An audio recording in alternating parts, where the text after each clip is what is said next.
وہی کرتے ہیں. پولیس بھی یہی کہتی ہے کہ بارسوخ اکثر پولیس والوں سے جو ہماری بات ہوتی ہے وہاں پہ دوستوں سے، وہ یہ بات کرتے ہیں کہ جی پولیس کیا کرے، پولیس مجبور ہے سرداری نظام کی وجہ سے. سردار ان ڈاکوؤں کے پشت پناہی کرتے ہیں، اور جب بھی کسی کو گرفتار کریں گے کچھ کریں گے تو ہمیں بڑا پریشر آتا ہے.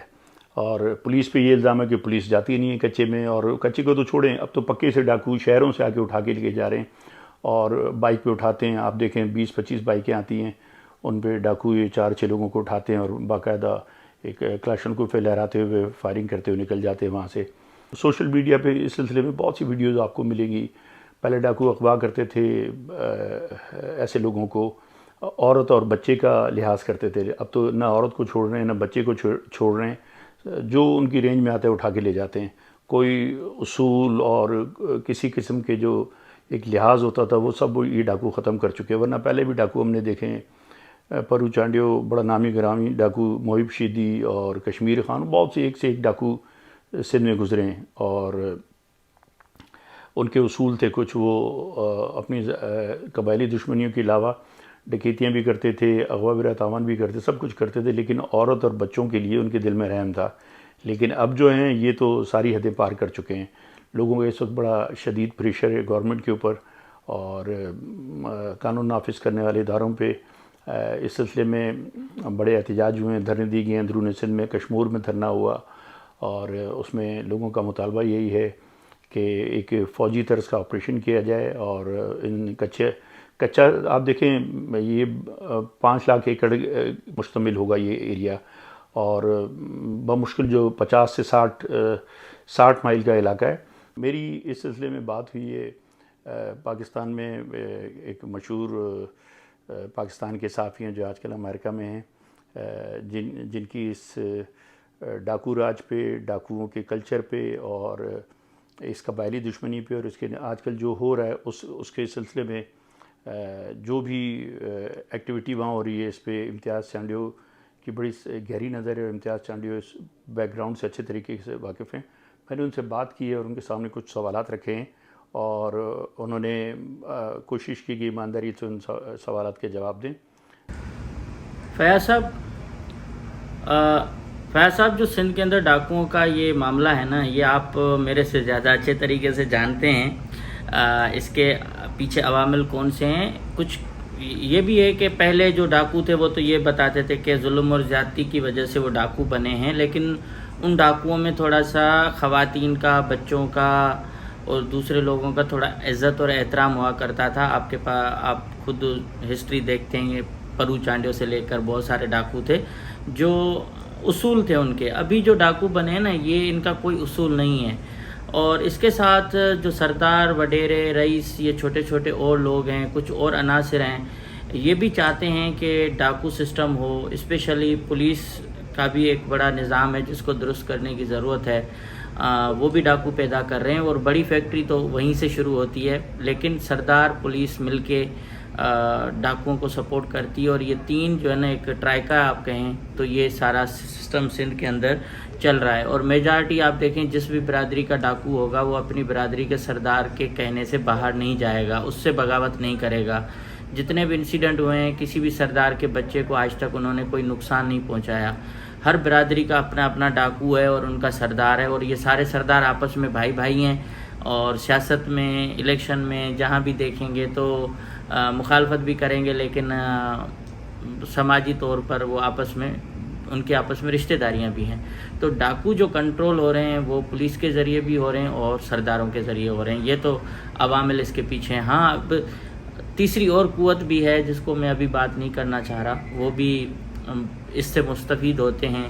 اور اصل جو مسئلہ کچے میں ہے نا، وہ کچے میں کوئی 4-5 لاکھ ایکڑ اراضی ہے، زمینیں ہیں، ان پہ قبضے کا ہے. اور وہاں یہ آپس میں لڑتے بھی ہیں، جھگڑتے بھی ہیں، قبضے بھی کرتے ہیں، اور اس کا جو بینیفیشری ہے وہ بھی پھر پولیس اور سردار ہیں. اغوا برائے تاوان کی انڈسٹری ہے، بالکل آپ دیکھیں گے تو باضابطہ ایک بڑی انڈسٹری ہے. ان کے لوگ کچے میں بھی ہیں، پکے میں بھی ہیں. پھر ایک گروہ کسی کو اغوا کرتا ہے اور اس کو کوئی پریشر پڑتا ہے تو وہ آگے دوسرا گروپ ہے اس کو یہ مغوی کو سیل کر دیتے ہیں.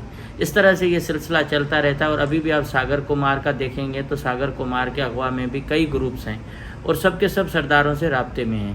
تو یہ ایک انڈسٹری کی شکل ہے اور اس میں سالانہ جو میرا اندازہ ہے، ایک دوست ہیں ان کے مطابق، وہ بھی آفیسر ہیں، اسی ایریا سے تعلق رکھتے ہیں، ان کے مطابق تقریباً کوئی 4 سے 5 ارب روپے سالانہ یہ ایک انکم ہے اس کی، جس میں یہ سارے حصے دار ہیں اور یہ سارے مل کے کھاتے ہیں.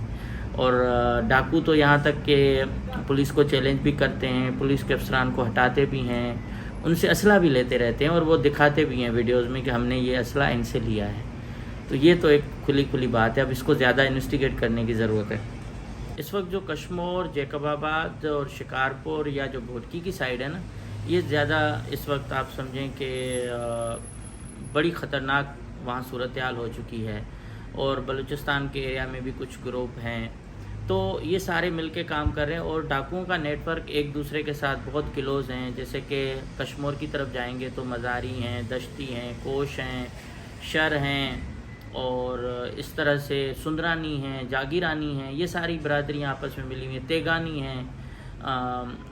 تو یہ ڈاکو آپس میں جڑے ہوئے ہیں، یہ ڈاکو مل کے کام کرتے ہیں اور ایک دوسرے کے ساتھ ان کا بہت اچھا کنیکشن بھی ہے. اور لوگوں کو اٹھاتے ہیں تو پھر ایک دوسرے کے حوالے بھی کرتے ہیں. کسی نے اگر ایڈوانس دے دیا کہ میں ابھی 2 لاکھ ابھی تمہیں دے رہا ہوں، وہ آگے والا پھر 5 لاکھ مانگے گا. اور زیادہ تر ان کا ٹارگیٹ ہوتا ہے غریب انسان، اسپیشلی ہندو برادری کو یہ ٹارگیٹ کرتے ہیں کیونکہ ان کے بزنسز ہیں اور وہ آسان ٹارگیٹ ہے. اور اس کے ساتھ ساتھ پھر دوسرے بھی ان کے ہتھے چڑھ جاتے ہیں. کبھی ٹرک ڈرائیوروں کو اغوا کر کے لے جاتے ہیں، کبھی مزدوروں کو لے جاتے ہیں، کبھی کسی بچے کو لے جاتے ہیں. پھر ان سے انکوائری کرتے ہیں کہ تیرے پلاٹ ہے نہیں ہے، زمین ہے نہیں ہے. پھر اسی کے بنا پر وہ ان کے ورثاء کو تشدد کر کے ویڈیو بھیجتے ہیں کہ پیسے دو ورنہ ہم اس کو مار دیں گے. ایون بچوں کو بھی اغوا کرنا شروع کر دیا انہوں نے. تو یہ رہی بات ڈاکوؤں کے خاتمے کی، تو ڈاکوؤں کا خاتمہ ممکن کیوں نہیں ہے؟ 91 میں بھی ہوا ہے، ابھی بھی ہوا ہے. ایک بلا تفریق آپریشن ہو اور ہمارے ادارے سیریس ہوں، کیونکہ ہمارے اداروں کے اوپر بھی کچھ چھینٹیں پڑتی ہیں. وہ نہیں چاہتے کہ شاید امن ہو سندھ کے اندر، سندھ کے لوگوں کو اس طرح سے آپ آپس میں لڑاؤ اور سیاست کرو یا حکمرانی کرو والی پالیسی ہے. سب سے بڑا قصور تو پیپلز پارٹی کا ہے. انہوں نے آج تک کوئی 15 سال میں اس معاملے پہ فوکس ہی نہیں کیا. جس طرح سے سندھ کی ڈیولپمنٹ کے معاملے پہ انہوں نے کوئی فوکس نہیں کیا، سیم ڈاکوؤں کا معاملہ ان کا کوئی ترجیح نہیں تھی. یہ بھی نواز شریف نے کراچی میں امن امان جو قائم کرنے کی کوششیں کی، ورنہ یہ ان کی پریورٹی رہی ہی نہیں ہے کہ سندھ کے اندر جو ہے وہ پورے صوبے کے اندر امن ہو. یہ پیپلز پارٹی کا شیوا نہیں ہے، نہ ان کا کوئی منشور ہے.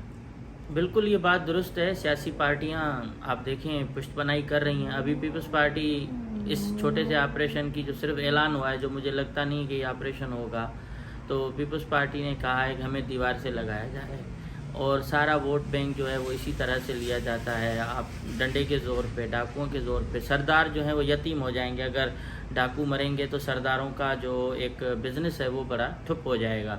تو یہ ساری اس وقت جو موجودہ پیپلز پارٹی ہے یا سیاسی جماعت ہے، ان کا سارا دھندا اسی پہ ہے. رہی بات اسلحہ کون دیتا ہے، یہ تو آپ کو بھی پتہ ہے کہ راکٹ لانچر کون دے سکتا ہے، اینٹی ایئر کرافٹ گن مشینیں کون دے سکتا ہے، کس طرح سے آ سکتی ہیں. دریائے سندھ میں کوئی اتنا بڑا جنگل اب بچا نہیں ہے اور وہاں یہ ساری چیزیں آسانی سے آ رہی ہیں. اور رہی بات یہ کہ چھوٹے چھوٹے شہروں سے لوگوں کو اغوا کر کے موٹر سائیکل پہ 50-50 60-60 کلومیٹر لمبی رائڈیں کر کے لوگ یہ ڈاکو چلے جاتے ہیں. کہیں ان کو کوئی مزاحمت نہیں ملتی، کہیں ان کو کوئی راستے میں رکاوٹ نہیں ملتی، جبکہ پولیس بھی موجود ہے، پولیس کی چوکیاں بھی ہیں. پولیس خود پیسے کھا رہی ہے. 40-40 50-50 کروڑ روپے آپریشن کے نام پہ لیے جاتے ہیں. بختر بند گاڑیوں میں آپ دیکھیں کہ ان کی گولیاں گھس جاتی ہیں، ایسی ناکارہ بختر بند گاڑیاں دی جاتی ہیں. مگر یہ جھگڑا صرف اور صرف پولیس کے جانے پہ ہوتا ہے، جبکہ یہی پولیس الیکشن میں جاتی ہے تب بھی کچھ نہیں ہوتا. پولنگیں بنتی ہیں، پولیو ڈراپس پلائے جاتے ہیں، تب بھی کچھ نہیں ہوتا. تو اسلحہ دینے والوں کو پتہ ہے کہ یہ بزنس کیسے چل رہا ہے. اور یہ اغوا برائے تاوان کی انڈسٹری ہے جس کو میرے خیال میں ختم ہونا پڑے گا. اور ہم تو یہی چاہتے ہیں کہ آپریشن ہو بلا تفریق، تو یہ معاملہ حل ہو سکتا ہے. Thank you. دوستو، امید ہے آپ کو آج کا ویلاگ پسند آیا ہوگا اور اس سلسلے میں کامنٹس میں اپنی رائے ضرور دیجیے گا. انشاءاللہ پھر اگلے کسی ولاگ میں ملتے ہیں. تو تب تک اجازت دیجیے. اللہ حافظ.